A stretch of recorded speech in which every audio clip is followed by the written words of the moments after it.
Could it be a possibility that we are living in Satan's little season?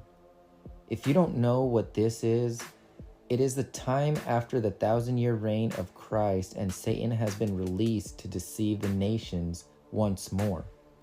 If that sounds crazy to you, just hear me out.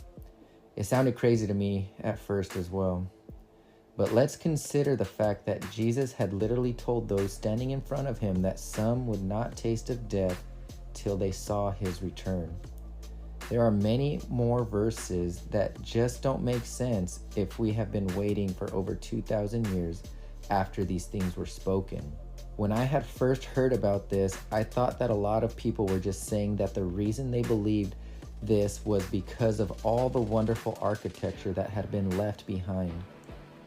I truly think that a lot of people just take all this for granted and never really question how all this could have been built in light of the fact that at the time all these people were riding around on horse and buggy. If anything, what it does for those of us who are paying attention is that it gives us perspective. Now, what I mean by that is it shows us the vast contrast between the people and the buildings around them. Another thing, there is also something called Lichtenberg figures that can be found all over the earth. Now, a Lichtenberg figure is formed when there is an electrical discharge, and this has been replicated in real time so we can see the similarities, and people have done these tests. What's really interesting is that it also appears as if a third of the earth has been burned up, just as the Bible says in Revelation. A third of the earth is literally desert. Can it be a coincidence? Maybe. But how many coincidences do we need to see before we start realizing that something catastrophic may have happened in our not so distant past? Is it also a coincidence that where you find these Lichtenberg figures, you also find what look like to be melted buildings? We've been told our whole lives that these are rock structures, but upon closer examination, these clearly don't look like natural formations. The evidence is right in front of us, and it always has been.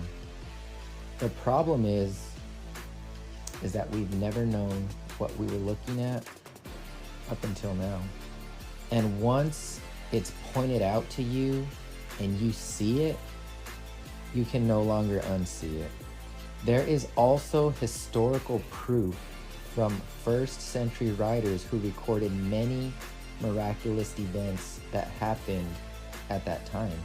Josephus recorded that, quote, chariots and troops of soldiers in their armor were seen running about among the clouds and surrounding of cities.